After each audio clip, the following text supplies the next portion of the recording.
royalty on the set with us now. Sabrina Ionescu joining the crew. Raj Golan, Woode, Elise Woodward, Ashley Adamson. Sabrina, it is great to see you.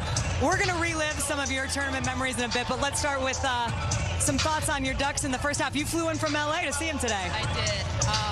I always love catching any game that I can, but I think they're playing well.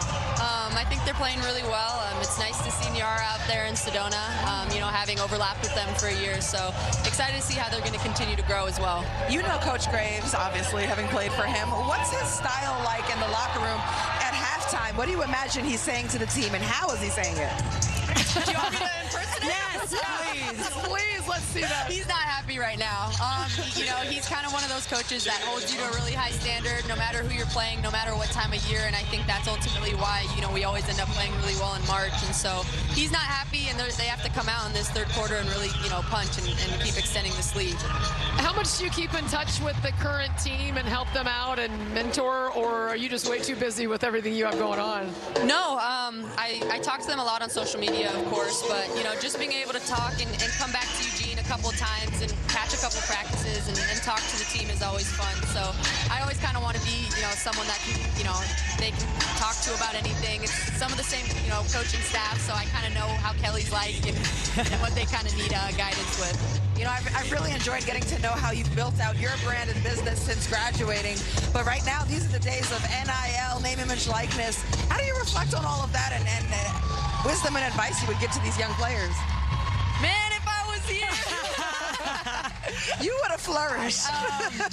It's really cool to see. You know, they're doing it at a young age now, and being able to get paid for something like that is cool to see. All the players being able to use, you know, their platforms and their brands for who they are, and kind of realizing that younger. Well, and the Brents has got hers going on right now. Yeah, exactly. And from what I understand, you and Phil Knight are working together to help Oregon. We are, yeah. Division Street, and really excited about the opportunities that's going to provide for the University of Oregon. I love it. All right, Sabrina, do you have time to stick around for a little more? Oh, yeah. All right, good. We got Sabrina. Maybe we'll get some Kelly Graves impressions.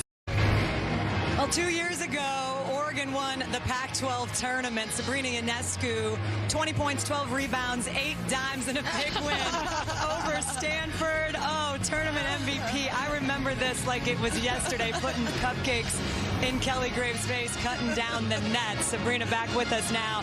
I gotta say, though, I had no idea that was going to be your last game in an Oregon uniform. I'm not here to be Debbie Downer. That is such a Debbie Downer. I just, as you reflect back on this tournament, you think about, you know, it's just 2 years ago that you were here playing yourself. What comes up for you? Get a little nostalgic?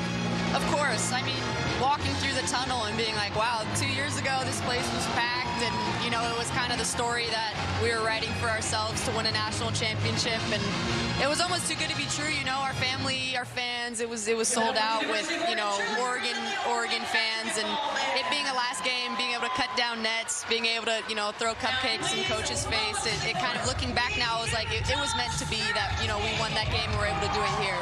I remember when it started, though, when you guys were the underdogs and you came up to Seattle, and it was you, the future #1 WNBA pick, and Kelsey Plum, the future WNBA pick, and you guys went at it, and you had a good moment late to get your Pac-10 tournament or Pac-12 tournament started, huh? And here are the highlights. Yeah, this was a good game. This was when we kind of like, oh, Sabrina's here. These Oregon Ducks. It was sold out at Key Arena. What do you remember about that game, Sabrina? Man, I remember everything. We were battling. We were this team that people, you know, kind of knew about, but we hadn't beaten enough good teams yet. And this was kind of that, you know, that opportunity and that moment that we did, and then made a nice run in the tournament to get to an Elite Eight. The first of many signature wins with you leading the way. I just want to say, in my mind, you guys won the NCAA tournament in 2020. So we did. For whatever that's I can say it right now. We did. Oh, Sabrina, you guys it's awesome to see you. COVID banner. I know. Yeah. I know. Yeah. Best of luck. Thank Third you. season WNBA coming up. Looking forward to watching.